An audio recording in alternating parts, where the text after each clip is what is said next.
Thank you, Antoni, for amazing speech and amazing keynote. I hope it's not the first time you're here in Lithuania, isn't it? No, it's not the first time. I've been a number of times. Yeah. We are very happy to have you here. And I would like for you to expand a little bit more, since we are directing this to Lithuanian Sales Association interview, so direct this a little bit more to sales. So what do you think?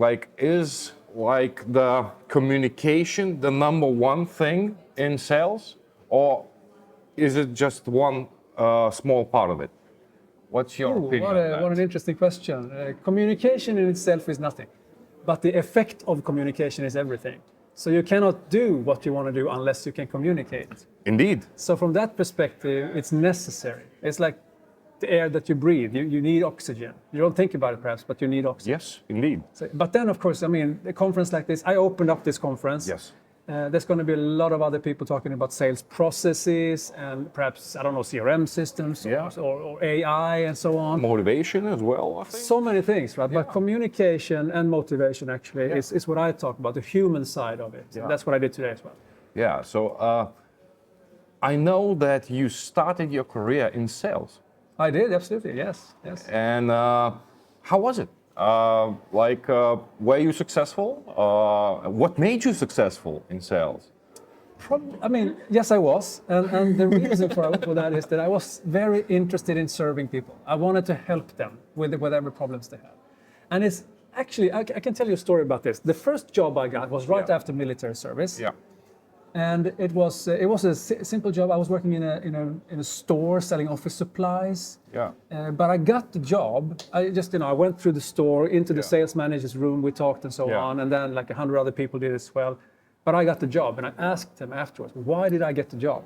And he said, "You were the only one who said hello and goodbye to the other people in the store." Really? And I'm thinking the bar is so low. Yeah. I just have to recognize their existence. Yeah. And that's how it worked. The same with the next job I got. One of the clients at that store came and said, "I want you to go work for us in the datacom industry." I said, "I don't know anything about datacom. Do you want me to sell datacom products?" "Yeah, because you're the only one who sees us and say hi and help us." So for me, that kind of servant mentality, I'm here to see if I can help you. It's kind of my foundation of what I talk about. And that makes sense. And that makes sense because that empathy and that attention to the client, I think that's why I say you get the customers you deserve, serve. Yeah, because it's one of the key things. Yes. It is. And people actually, customers actually like it when you care for them. Actually care, yeah. So why not care? Yeah, indeed. So what would be the one advice you would give to a new salesperson going to the industry? I think I actually did. Yeah, but one advice, not just, care about the customer, pay attention to him, help him. Let me do this instead. Yeah. What I talked about on stage. I talked about the 3 communication superpowers. Yeah. And if I do it in priority order, I start with empathy. Yeah. Empathy, so that you're interested instead of interesting. Yeah. So that you listen to understand and not to respond. Indeed. So work on that one first. Second, clarity. So once you know who you talk to, you understand what needs they have and why they need it and so on. Now it's time for you perhaps to present something. Yeah. Be clear, be memorable, get them to, make them feel smart. Okay. And the third one is deliver it with the right passion and the right energy so that they feel and they can believe that you believe. Why should they believe if you don't seem to do it? Yeah, indeed. You have to believe that will help the customer. Yes. And actually, if you find out in the first phase, the empathy phase, finding out that you don't really have a good product or solution for them, you serve them best by not selling. Indeed. Sometimes the best long-term decision is not to sell what they don't need in the first place. If you want to build a relationship, that is. And many times we have what we call relationship selling, which means that we are in this for the long term. Yeah. If it's you selling candy, it's instant something, you don't care, you just sell the candy, right? You just want to get it off. But if it's some sort of business to business specifically and so on, you want them to kind of come back. And also actually let's say that you sell clothes in a clothing store.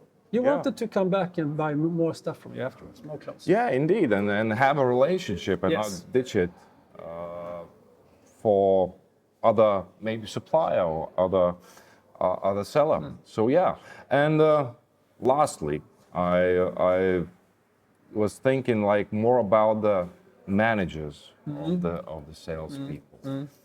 What would you like? What question would you recommend, given in the interview, to pick the right sales manager? To be the right sales manager. Salesman. Like sales. So if you're a sales manager, you want to interview you interview people, and like what question would you give to find out if that person have empathy and have what it takes to be a great sales manager? I would probably try to make them describe how they are, how they function. If I say to you, how would you like to be described?